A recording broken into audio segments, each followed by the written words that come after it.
if you've just joined us, Thank you. Bye.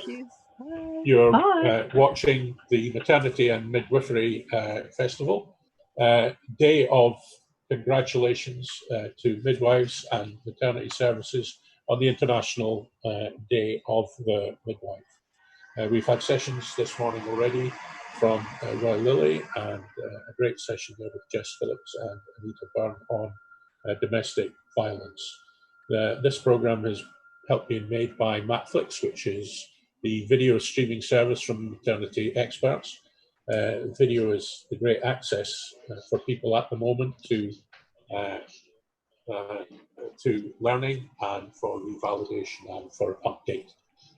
I'm still joined by Sue Macdonald, who is going to take a bit more control on this session, and we're away to be joined by Professor Mary Renfrew. Mary's here, is she? I'm here. Oh, can you hear me? I can. Hello, Mary. How are you? Hi, Neil. I'm fine. Are you fine? Are you in Dundee, or where are you at the moment? No, I'm in the beautiful southwest of Scotland, in Galloway. Oh, you're in Galloway. Oh, beautiful.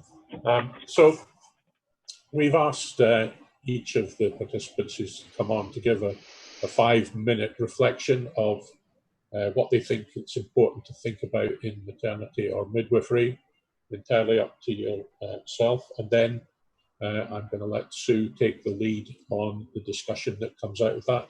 I'll jump in if we get online questions. So Mary Renfrew is Professor of Mother and Infant Health at the University of Dundee, a midwife health researcher and educator. She's conducted research in maternity care, infant feeding, and a whole string of other things for more than 30 years. She's a member of 2 WHO advisory groups, and she's also currently appointed by the Nursing and Midwifery Council to lead development of new midwifery standards. She was a board member and trustee of UNICEF, and so the first midwife and nurse to be elected to Scotland's National Academy, which is clearly the highest award in the world, as all us expatriate Scots. So, Mary, over to you, your sort of thoughts on this day. Thank you, Neil, and hello to absolutely everybody that's listening in. Thank you for the opportunity to talk to you, and a really, really happy International Day of the Midwife to everybody. And if I can, I want to talk especially to students and say fantastic work that you are all doing in this astonishing, challenging time that everybody across the world is currently dealing with.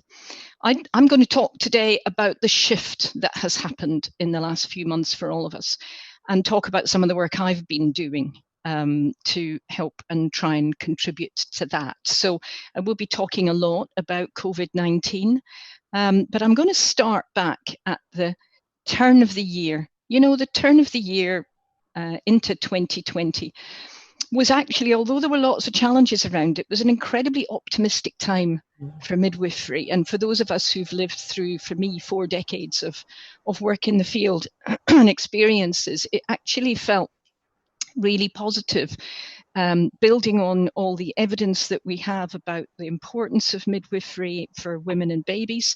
There's been astonishing global recognition at the level of the WHO and other organisations. Lots of really good work going on. And of course, we were just on the verge of launching the future midwife standards, the new NMC standards for proficiency for midwives. And the shift was absolutely stark and very clear for me, particularly during January and February. I spent a lot of my time at the launches for those new future midwife standards across the 4 UK countries, with hundreds of midwives, with colleagues, with students celebrating that. The last launch was in London on the 12th of February, where I don't know, there must have been 100 people in the room at least. Many of you will have been at those launches. And we were gathering in a way that's actually quite hard to remember at the moment, talking with each other, lots of hugs, lots of celebration, lots of touching. The news from China and the Far East was growing, but actually we hadn't quite clocked what it was going to do. And here we are today, all of us now, whoever you are and whichever country you're currently listening in, total shift in our family lives, in our work lives, in the health services, in the whole of society. Probably the biggest shift in the way we all live that the world has ever seen. And we are dealing with it. So to think just first about the catastrophic consequences, because they have been catastrophic, and there's no avoiding that.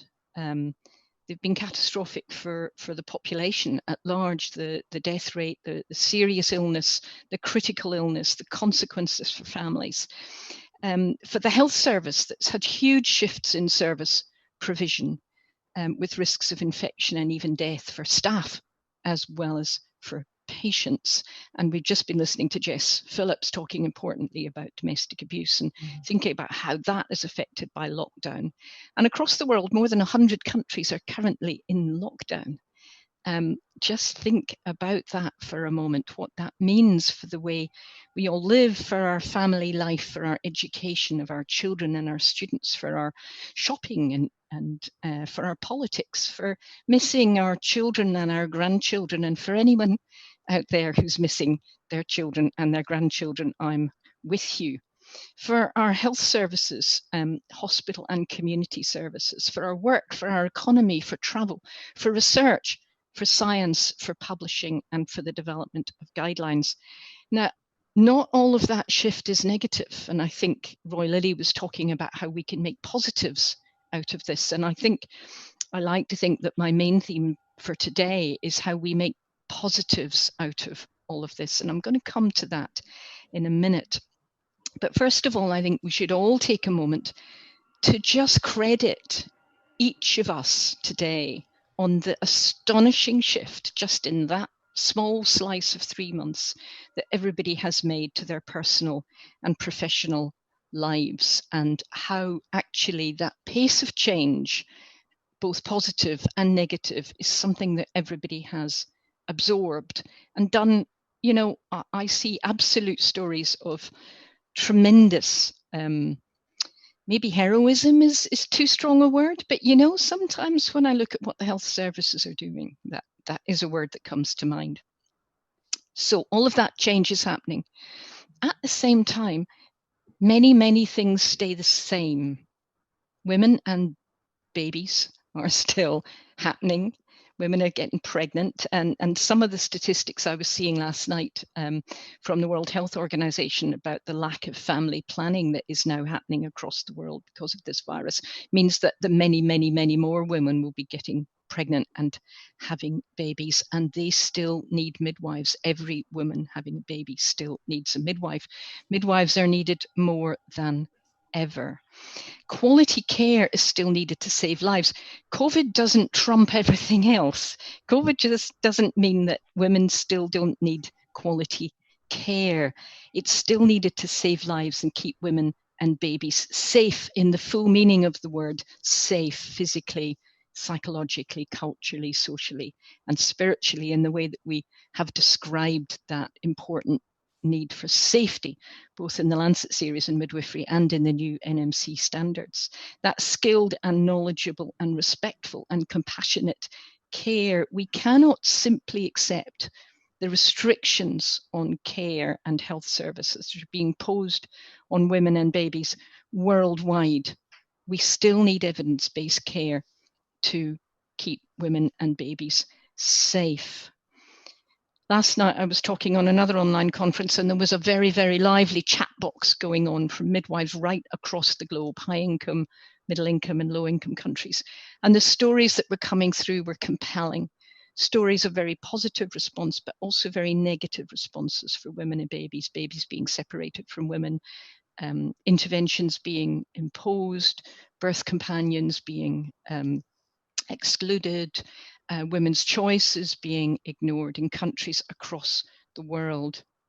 So I think it's important that we all, as midwives and as colleagues, multidisciplinary colleagues working in this field, that we think really truly hard about how to sustain quality care in a pandemic. And I truly believe that we can, because the stories of heroism we're hearing at the moment, working with global colleagues and looking at what's happening across the UK, is absolutely stories of how to sustain quality in a pandemic.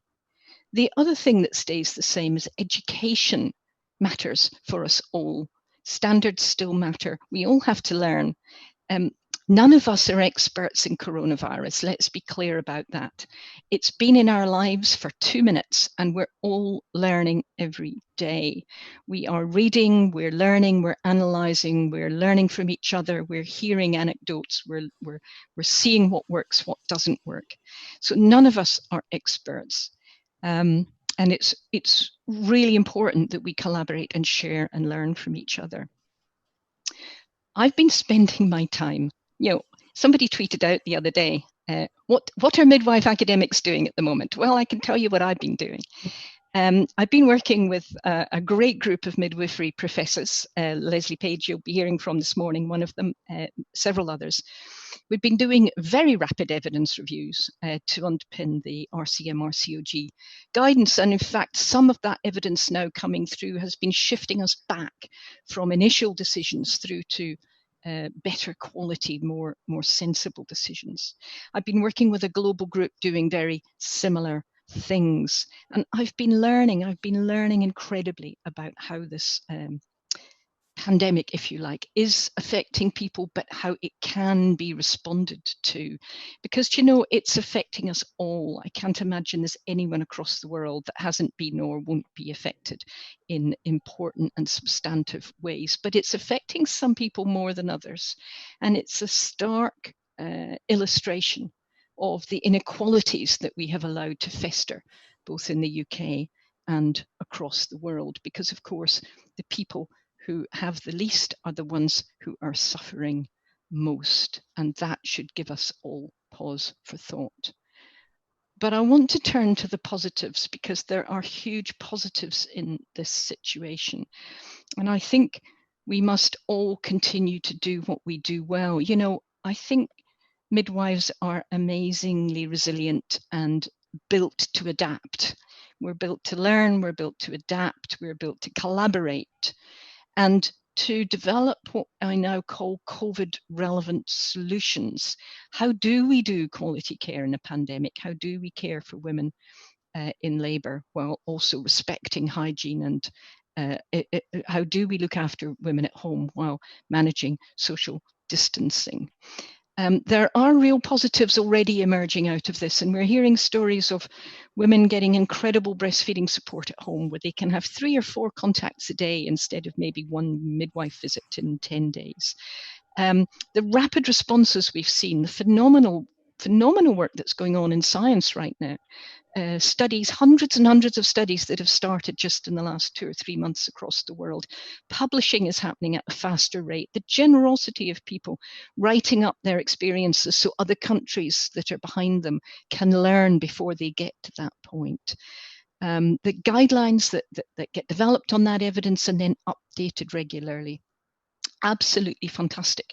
And what I'm really hoping is that as we develop, we can build back better, that we can strengthen systems, that we can understand the importance of midwives and midwifery care for women and babies across the world and implement that much stronger with a better respect for midwives, which we're now hearing from global colleagues, recognising that midwives are now being recognised globally as central to universal healthcare, to primary healthcare, to community care, and the quality care of mothers and babies. And we should all be immensely proud of that while we battle this battle every single day.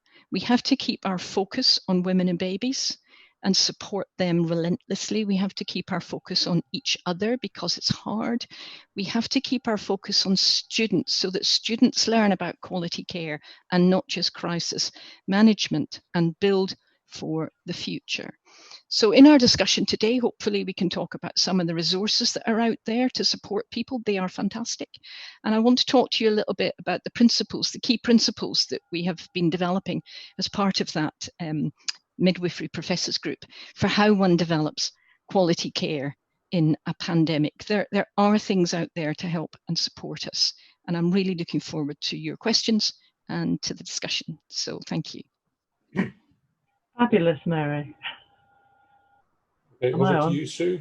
Yeah, fabulous. As always, Mary, you get a lot of content in, and you're quite right. Of course, at the beginning of the year, we had our standards all on our desks, and it was a very optimistic and exciting time. We were entering the International Year of the Nurse and the Year of the Midwife, and things have kind of tipped up a little bit. But of course, I think and I said this before on the maternity hour, what has happened, I think, is the standing and the kind of the skills and the strengths of nurses and midwives have really come to the fore and have been illustrated throughout, which has been, I suppose, a testament to the Year of the Nurse and the Year of the Midwife. But maybe I could ask you, having just done the standards, which was a mammoth piece of work and a very collaborative, very generative piece of work, which is now being translated across the UK into curriculum for students and for midwives to support students. How do you think COVID-19 will affect the integration of these standards? And was there, now looking back, are there any standards that are missing that you've found because of the virus? Just a small question. Oh, it's fine. Thank you, Sue, because it's a really important question. And I mean, obviously and inevitably, the implementation of the future midwife standards has slowed down. Just as people were starting to go through their validation, and I think at the moment, one university only has been through validation. I apologize if it's more than that, but it's a tiny, tiny number.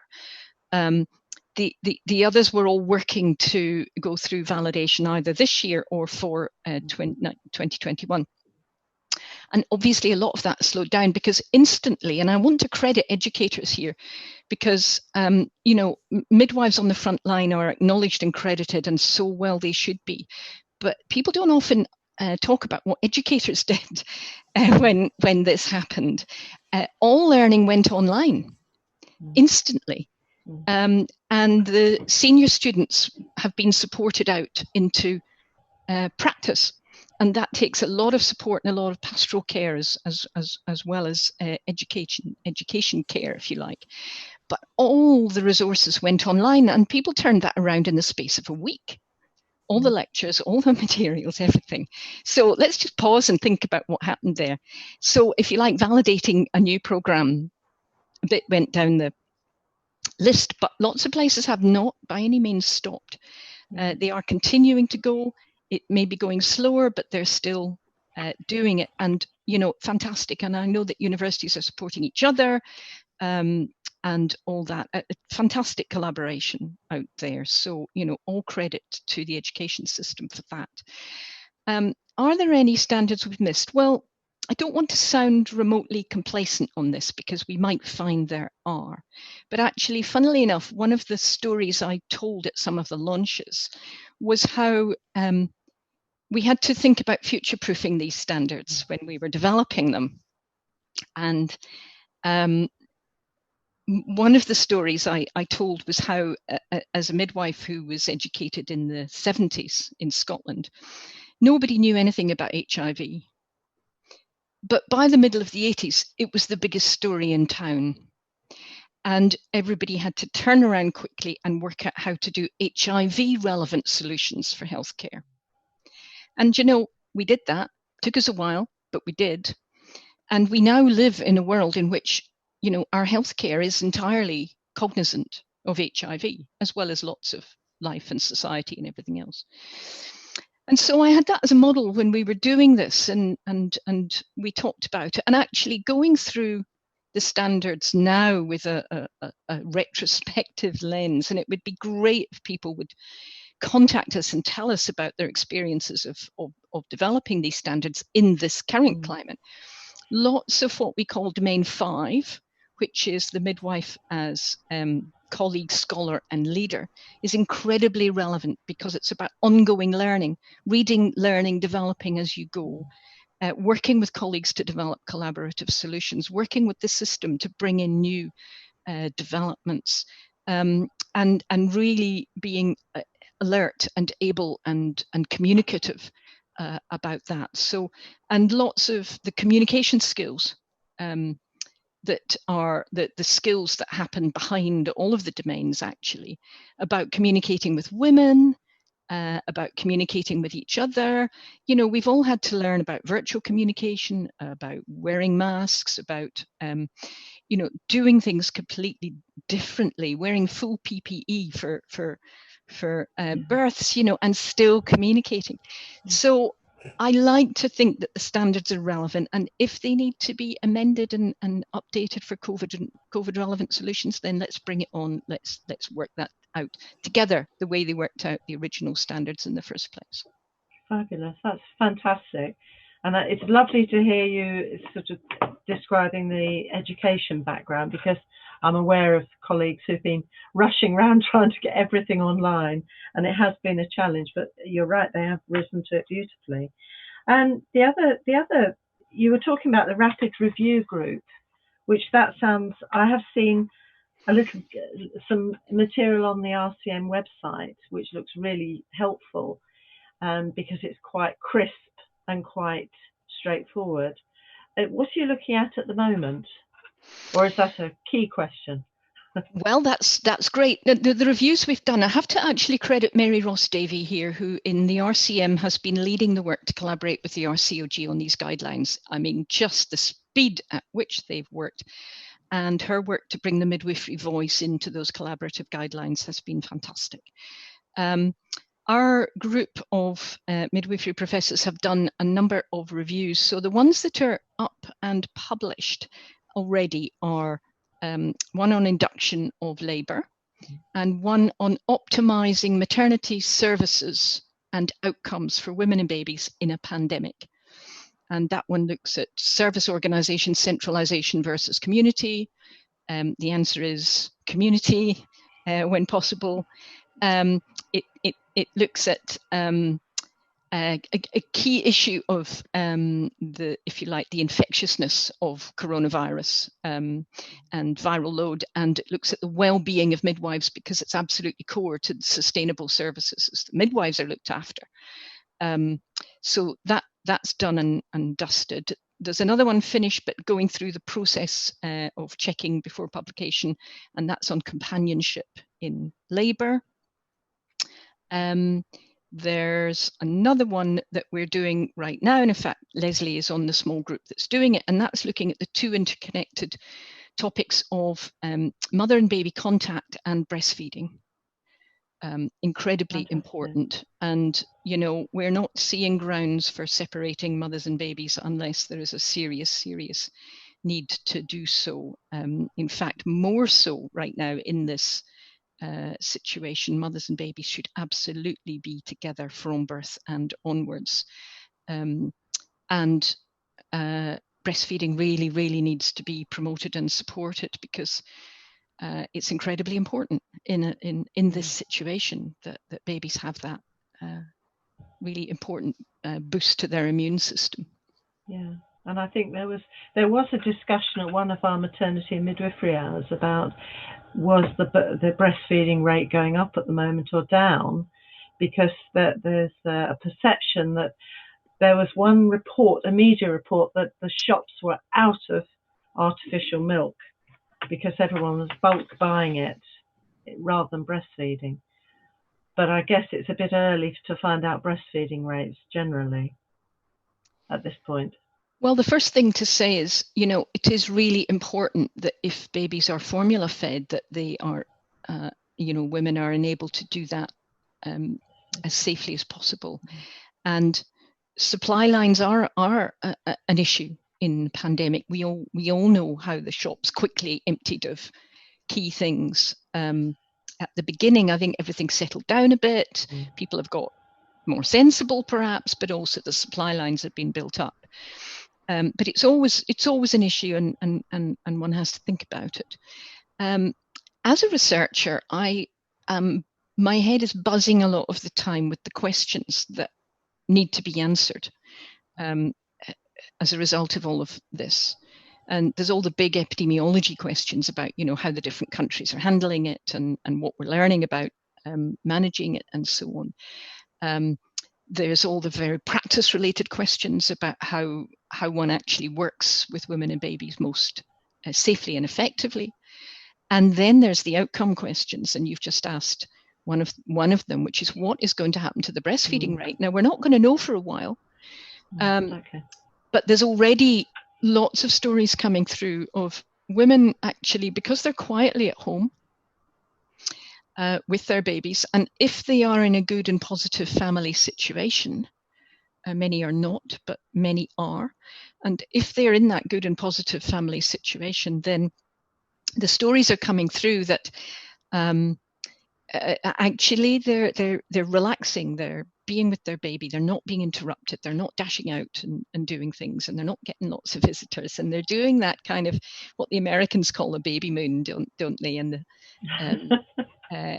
other cultures call doing the month, that kind of 40-day thing that many cultures still have.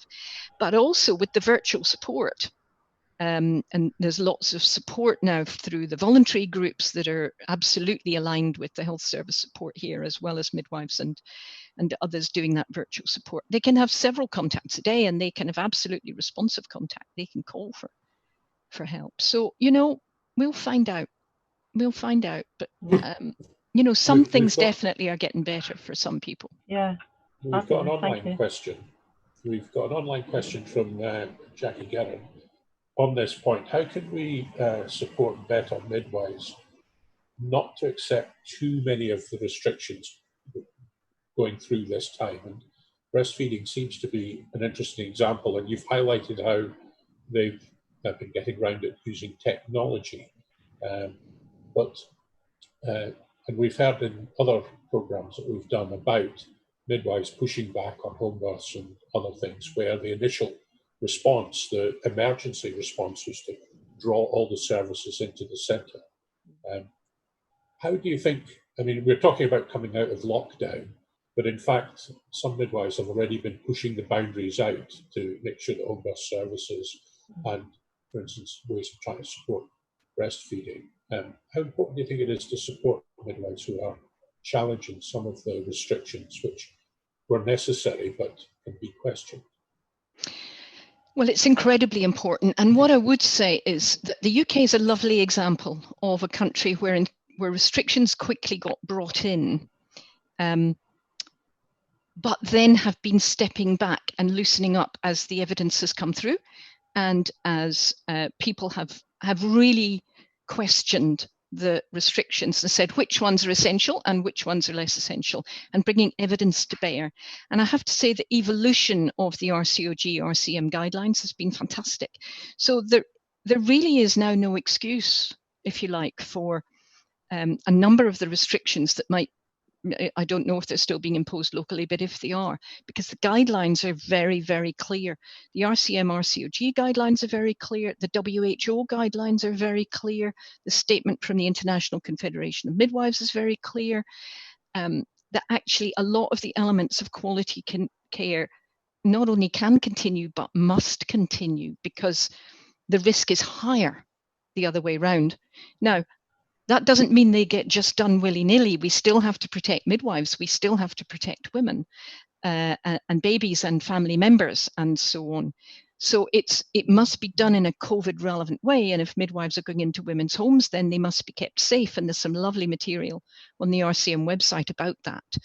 And if women have coronavirus and they're breastfeeding, then they need to use the proper hygiene measures. They need to wear a mask and wash their hands and so on.